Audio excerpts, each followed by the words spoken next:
dan agar kita sebagai seorang muslim itu menjadikan beliau betul-betul sebagai suri tauladan. Sebagaimana Allah Azza wa Jalla mengingatkan dalam Al-Quran tentang fungsi Nabi SAW, A'udzubillahi minasyaitonirrajim, laqad kana lakum fi rasulillahi uswatun hasanah liman kana yarjullaha wal yawmal akhir wa dzakarallaha katsira. Tolong ayat ini jangan dipotong-potong kalau dibaca, lengkapkan sampai akhir, karena artinya penutupan ayat ini akan mendukung apa yang diinginkan oleh Allah di awal ayat. Sesungguhnya pada diri Rasulullah Muhammad sallallahu alaihi wasallam ada suri tauladan bagi kalian, cara makannya, cara tidurnya, berpakaiannya, segala sesuatu. Jadikan suri tauladan, contohin, ciplak saja. Itu bagi siapa? Bagi orang yang ingin bertemu dengan Allah, mau mengenal Allah, tidak akan mungkin kecuali melalui Rasulullah sallallahu alaihi wasallam, dan mendapatkan apa yang Allah janjikan di akhirat dari surga, dari pahala yang besar, serta ingin berzikir dengan Allah dengan zikir yang banyak. Ya, kata para ulama, ya, yang dimaksud dengan berzikir dengan banyak artinya semua ibadah yang dia kerjakan harus mengikuti Rasulullah sallallahu alaihi wasallam. Dari sisi lain, banyak orang di antara kita juga kalau ditanya siapa nabimu? Muhammad sallallahu alaihi wasallam. Bagaimana Nabi Muhammad itu? Tidak pernah pelajari sirahnya, tidak pernah tahu bagaimana secara fisik Nabi sallallahu alaihi wasallam, bagaimana akhlaknya beliau, sehingga bagaimana kita menjadikan beliau sebagai suri tauladan kalau begitu. Baik, hari ini biidznillah, mudah-mudahan Allah mengikhlaskan niat kita semua, kita coba membedah lebih dalam bagaimana syama'il Muhammadiyah atau ya ciri-ciri Nabi SAW lebih masuk kepada khalqiyah dan khuluqiyah. Kemudian kita masuk ke mujizatnya beliau yang mudah-mudahan biidznillah setelah kita bubar nanti kita sudah mengenal beliau dan akhirnya menjadikan beliau lebih sempurna lagi dalam kehidupan kita sebagai suri tauladan. Pertama kita mulai dengan khalqiyah. Apa itu khalqiyah? Fisik Nabi SAW. Nabi SAW bukan hanya seorang Nabi, tapi beliau memiliki kesempurnaan fisik. Banyak dinukil athar dari para tabi'in yang mengatakan kalau Yusuf alaihissalam diberikan kegagahan sepertiga dunia, maka Nabi Muhammad SAW diberikan lebih daripada itu. Diberikan lebih daripada itu. Dari mana istidlalnya? Itu diambil daripada banyaknya riwayat para sahabat yang sahih menceritakan tentang fisik Nabi SAW. Kalau kita gabungkan semua riwayat ini, saya tidak rinci satu-satu karena cukup panjang, tapi banyak ada disebutkan dalam riwayat Ummu Ma'bad yang masyhur, diriwayatkan oleh Imam Bukhari, kemudian ada yang diriwayatkan oleh Ali, ada oleh Ka'ab, ada oleh Zaid bin Harithah, dan cukup banyak sahabat-sahabat Nabi yang menyampaikan tentang ciri Nabi. Intinya adalah mereka menyebutkan Nabi SAW memiliki kulit yang sangat putih, bersih, karena putihnya sampai membuat pipi beliau kemerah-merahan alaihissalam. Beliau memiliki di bagian wajahnya, kita berbicara dulu, alis yang tebal dan berbentuk seperti busur panah. Tebal, berwarna hitam dan seperti busur panah dan tidak tersambung. Ini sekaligus ya membantah banyaknya riwayat dhaif yang mengatakan alis Nabi SAW kesambung atau tersambung antara kiri dan kanan, di tengah-tengah ada. Ini tidak benar, tapi berbentuk seperti busur panah yang lebar dan tebal.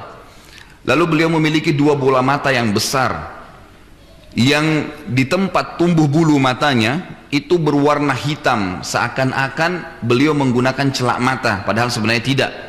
Dan di situ ditumbuhi oleh bulu mata yang sangat lebat, serta bola mata beliau yang besar di bagian dalamnya itu yang putihnya berwarna putih pekat, putih terang, dan yang hitamnya berwarna hitam pekat. Dan para sahabat mengatakan dalam beberapa riwayat yang lain, mata Nabi SAW sangat jernih, sampai kalau kami ingin bercermin di mata beliau, kami bisa bercermin alaihissalatu wassalam. Beliau memiliki hidung yang mancung dan lancip, kemudian beliau memiliki kuping, telapak tangan, dan juga bibir yang sesuai dengan poster yang Allah telah ciptakan, artinya sempurna, tidak dirincikan oleh sahabat kira-kira seperti apa bentuknya, ya lebih cenderung terjemahnya sesuai dengan wajah beliau. Nabi alaihissalatu wassalam memiliki rambut yang sangat lebat, berwarna hitam, tidak lurus sekali dan tidak keriting, disebutkan berombak, yang beliau terkadang membiarkan sampai lummah atau jummah. Beliau membiarkan sampai di ujung kupingnya atau sampai di pundaknya. Terkadang beliau membiarkan sampai ujung kuping, artinya pendek, seperti kita. Ujung kuping ini maksudnya seperti kalau kita sekarang membiarkan rambut kita standar, ya biasanya belakang ini sama dengan ujung kuping, atau dibiarkan manjang sampai ke pundak beliau alaihissalatu wassalam. Beliau memiliki jenggot yang sangat lebat sampai jenggotnya itu memenuhi dada beliau alaihissalatu wassalam. Di anggota tubuh yang lain juga banyak ditumbuhi oleh bulu-bulu yang lebat di lengan beliau, di dada beliau, dan juga di bagian betis beliau alaihissalatu wassalam. Lalu beliau memiliki pundak yang lebar, pundak yang lebar dan dada yang bidang. Sebagaimana dinukil dalam hampir semua riwayat ini, Nabi alaihissalatu wassalam memiliki pundak yang lebar, beliau memiliki dada yang bidang, dan juga beliau jarbu, tidak tinggi, tidak pendek. Tapi di sini dinukil dalam beberapa asar yang lain dikatakan beliau berada di antara Umar bin Khattab dan Abdullah bin Mas'ud radhiyallahu anhum ajma'in. Bagaimana kita memahami poster tubuh dua sahabat ini? Ada banyak riwayat yang menyebutkan Umar bin Khattab radhiyallahu anhu orangnya tinggi besar. Ya, sampai-sampai kalau beliau duduk di atas kuda, kakinya sampai di tanah. Nah, jadi tingginya sangat tinggi, mungkin 2 meter lebih. Abdullah bin Mas'ud radhiyallahu anhu adalah sahabat yang sangat kurus, kecil, dan ukuran badannya itu pendek. Tetapi tidak dinukil kepada kita kira-kira seperti apa. Intinya, beliau pernah naik di atas pohon kurma, kemudian karena beliau agak pendek postur tubuhnya, beliau agak butuh waktu cukup lama untuk naik di atas pohon kurma tersebut. Lalu sempat ada angin yang meniup baju beliau, akhirnya betisnya kelihatan dan sangat kecil, gitu kan. Sampai beberapa sahabat tertawa melihat betis Abdullah bin Mas'ud radhiyallahu anhum. Lalu Nabi SAW mengatakan, apakah kalian tertawa melihat betisnya Ibnu Mas'ud? Demi Allah atau demi jiwaku yang ada di tangannya, betisnya Ibnu Mas'ud lebih berat ditimbangan dari gunung Uhud, ya, pada hari kiamat nanti. Ini fadilah, tapi intinya adalah Nabi SAW berada di antara kedua sahabat ini. Artinya tinggi yang sangat ideal gitu. Lalu Nabi SAW memiliki bagian perut yang sangat keras dan berbentuk.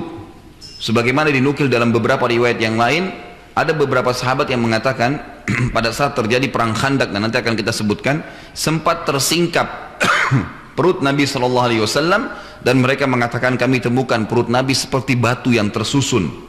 Jadi sangat kekar alaihissalatu wassalam, dan sempurna fisik beliau, Dalam sebuah riwayat Bukhari yang lain dikatakan, dinukil, Ka'ab bin Malik radhiyallahu anhu berkata, satu malam aku pernah melihat bulan purnama sangat terang, dan aku sangat kagum dengan bulan purnama itu. Terang sekali, luar biasa. Dan biasa kalau kita lihat ya di bulan-bulan, mungkin sebentar nanti hari Selasa, Rabu, Kamis ini pertengahan bulan, tepatnya hari-hari puasa Iyamul Bid, itu lagi terang sekali bulan. Maka beliau melihat dan kagum gitu, melihat. Lalu tiba-tiba dia mengatakan Nabi SAW keluar dari rumahnya menggunakan jubah berwarna merah pada malam itu, dan baru saja mandi serta menyisir rambutnya dengan rapi. Maka saya melihat ke bulan tersebut, saya kagum. Tapi pada saat saya melihat ke muka Rasulullah SAW, saya melihat Rasulullah lebih indah dari bulan itu alaihissalatu wassalam. Jadi ini beliau sangat luar biasa, beliau sangat sempurna secara fisik. Ada alasan lain kenapa kita menyebutkan fisik Nabi alaihissalatu wassalam. Karena juga ada riwayat yang sahih, riwayat ahli sunan, disebutkan Nabi alaihissalatu wassalam mengatakan, siapa yang melihatku dalam mimpinya, maka berarti itu aku. Ya, itu berarti benar, karena syaitan tidak akan pernah menjelma menjadi aku, tidak akan pernah menjelma menjadi aku. Jadi ini poin penting untuk kita ketahui tentunya. Kemudian juga dilengkapkan khalqiyah ini dengan khuluqiyah. Tentu masih ada beberapa hal yang berhubungan dengan masalah ini, seperti misalnya cara jalan Nabi alaihissalatu wassalam, ya. Beliau dikatakan dalam riwayat sahih kalau jalan seperti orang yang turun dari bukit, ya. Sangat cepat kalau beliau berjalan, tidak pernah berlama-lama, gitu kan. Kemudian beliau kalau jalan seringkali menundukkan pandangannya karena merendahkan diri kepada Allah Azza wa Jal dan jauh dari kesombongan. Beliau selalu memberikan salam kepada anak muda, ya, anak-anak, orang tua. Ya, beliau juga selalu menanyakan tentang keadaan ya sahabatnya, ya, bagaimanapun keadaannya, dan beliau ya paling senang untuk ikut berpartisipasi berolahraga dengan para sahabat, baik itu memanah, melempar panah, bergulat, dan cukup banyak ya kegiatan-kegiatan jihadiyah yang dipartisipasikan oleh Nabi alaihissalatu wassalam. Bahkan beliau dalam riwayat Bukhari pernah mengajak Aisyah berlomba lari, ya. Itu beliau secara fisikal memang sering suka dengan gerakan, ya. Dan ini termasuk sunnah nabawiyah kalau kita tidak vakum, ya, tidak vakum dan kita bergerak. Makanya adanya perintah sholat ke masjid jalan kaki, ya, ada haji dan umroh, tawaf itu bergerak, sa'i itu jalan, kan gitu. Semuanya itu menandakan agama Islam adalah agama yang bergerak. Sampai ada pepatah bahasa Arab mengatakan, taharraku fa inna fi harakati barakah. Bergeraklah, postur tubuhmu gerakkan, maka kamu akan dapatkan berkah di situ. Baik, kita lengkapkan dengan akhlak Nabi SAW atau poin kedua yang namanya khuluqiyah. Beliau bukan cuma sempurna secara fisik, tapi beliau sempurna juga secara akhlak. Kita bisa bayangkan kalau ada orang yang sudah gagah, udah baik, kemampuan ekonominya bagus, kemudian santun luar biasa, baik akhlaknya, tentu luar biasa ini. Jarang sekali kita temukan, kita temukan orang kaya tapi sombong, akhlaknya tidak baik.